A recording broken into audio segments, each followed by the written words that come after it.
So we've talked about Ireland quite a bit on this channel, but that's because, again, of the unique situation that it is in.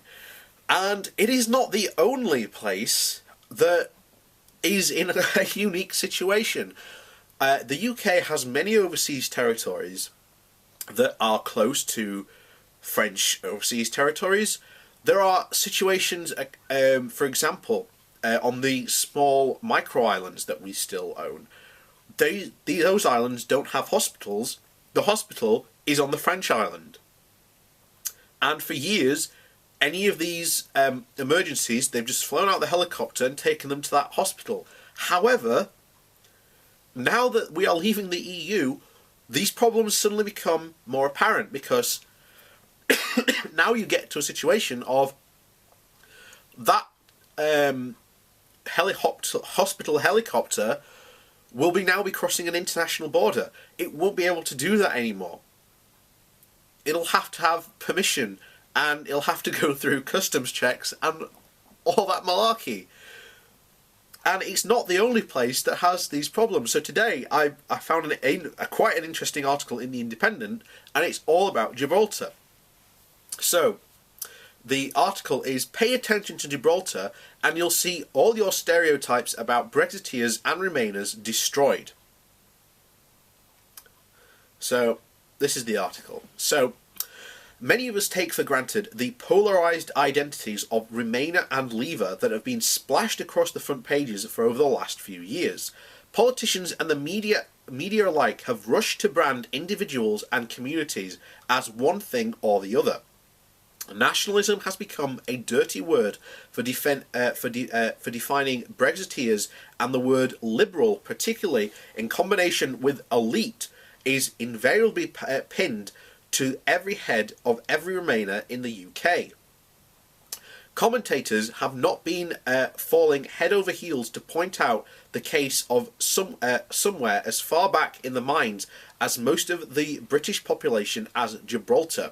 But my memories of visiting my grandparents on the Rock as a child, and my grandparents' tales of sneaking across the border to Spain with her friends as she grew up, have struck the problem of Gibraltar's identity firmly in my mind. Just as the Rock sits out geographically like a sore thumb on the southernmost tip of Spain, so does its identity in the Brexit debate. Politicians have made Play-Doh of our identities, leaping at the chance to mould them into basic caricatures with little regard to the simplicity of their efforts. Identity politics have been tied to our political outlook. In knots, and they are close to being impossible to untangle. Usually, discussing British politics with my Gibraltar grandmother would only end in awkward silences and half-acknowledged disagreements.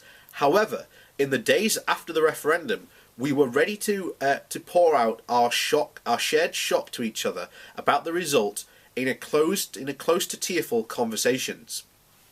It was through our mutual grief that I began to realise just how firmly reductive assumptions about conservatism, age, and our perspective on the EU had been stuck to each side of the Brexit debate. Gibraltar lives and the stakes for Gibraltar of a blind Brexit demonstrate the value of a strong British relationship with Europe, as well as it stands to be lost if Brexit is badly mishandled. When Gibraltar's vote came through and kicked off the night at the EU referendum results with a flying 96% of the vote to remain, I felt naively at ease. My memories of flying into the Rock with my grandfather picking us up and driving us smoothly across the border to Spain could be easily pinned as a rosy picture of an open Europe, where the EU is embraced because of our close ties we have with its countries. Even in the place which The Sun has claimed as its own, with its famous Hands Off Our Rock campaign, it is easy to paint a picture that saw progressive values prevailing and the safety of a global future for young British people. Yet, While 96% seems unimaginably decisive for most observers, it is not Gibraltar's most conclusive referendum result. In 2002, the population of Gibraltar was offered a chance to vote on whether its sovereignty should be shared with Spain, resulting in a 98.5% of the population emphatically declaring themselves proudly British with an unshakable intention to remain so. When I think of my grandmother growing up on the closest fringes of General Franco's Spain, it is not hard to understand why a defence of the United Kingdom as a protector of freedom, democracy and personal liberty against even our closest neighbours might prevail and contribute to a pride in our nation across the rock. Murky waters have sullied understandings of nationalism and pride, giving the impression that they are incompatible with an open and accepting view towards the EU, but this was not always the case. Nationalism, however, much as it thrives in a place like Gibraltar, is mixed with what might be called the most thorough understanding of the practical benefits of our union with Europe of anywhere in the United Kingdom. Economic and social exchange with Spain is crucial to Gibraltar's survival, and it welcomes millions of tourists who drive across the border, sharing the road with a workforce which flows across from Spain. Nobody wants to see the closed border that Franco put in place in 1969 return to block these benefits. As a young person with a pro-European, I see identity politics used as a stick with which to beat me and my political allies.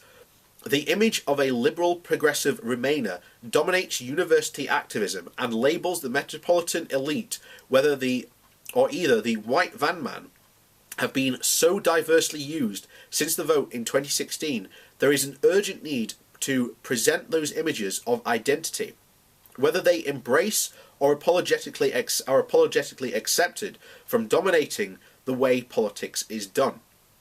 We should learn a lesson from the Gibraltarians. It is that the patriotic pride in our country does not only coexist with, but is dependent on our continued partnership with our closest neighbours. Our relationship with the EU provides fertile ground for the protection and blossoming of the rights to live, work and love across 27 other countries. But the EU, there is also a dependable partner in a world that is running steadily towards further globalisation, where partnerships offer practical and everyday benefits. I pretty much agree. I mean, I completely agree with that, but it's the first time I think we've done something from, as I said, I like to go out and have a look at what other people from other countries think about Brexit. I always think that's important, and I think this is the first one we've done about someone who's from Gibraltar, what they think about Brexit, and I completely agree. The idea that we would just up and leave our closest partnership in something that we've worked, something that even the Conservative government has worked so hard and so long for years in the single market, for example, was created by Margaret Thatcher. You know, she was one of the key makers of this thing that Brexiteers are so hateful about. But here we are.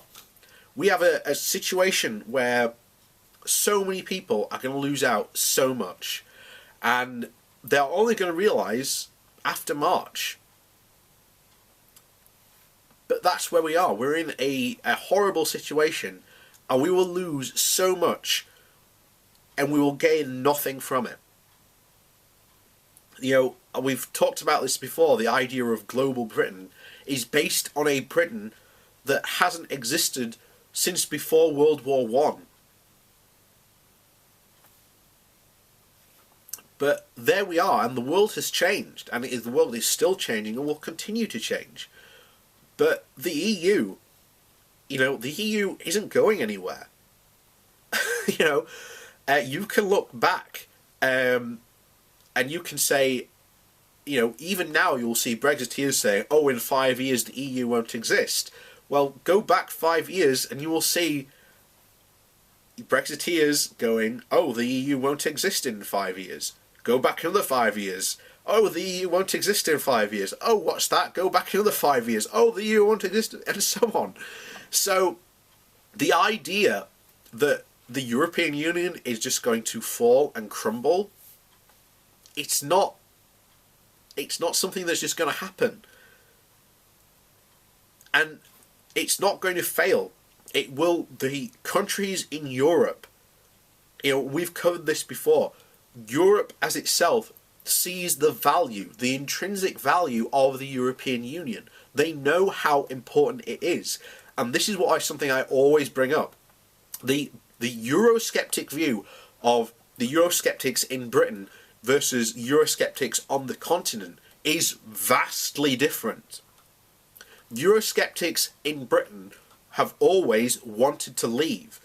They have lived in this, as we've said, this la-la land where Britain was this amazing trading country and want to take it back to this country that again didn't really exist before hasn't existed since before World War One.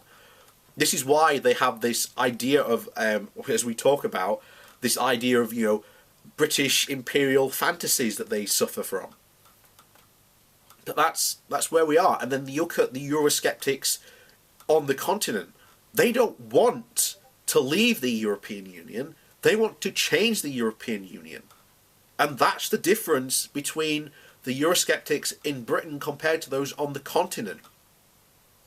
This idea that Le Pen, the guy from the Dutch guy wants to leave.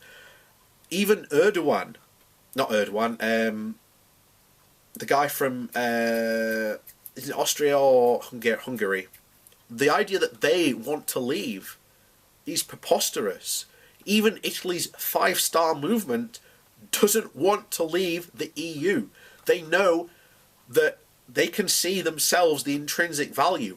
And the problem was that at some point, the Eurosceptics on the continent came to accept that the European Union had value and that it was a good thing for countries like theirs in close proximity to work together towards a common good. And whatever happened, for some reason, the Eurosceptics in the UK just didn't learn this lesson.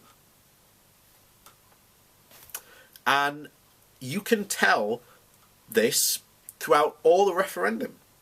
It was purely ideological driven. Just look at the slogans that were thrown out of sovereignty, take back control.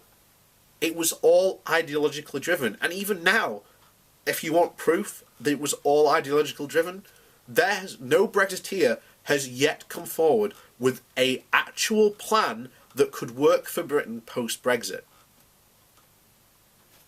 But there we are.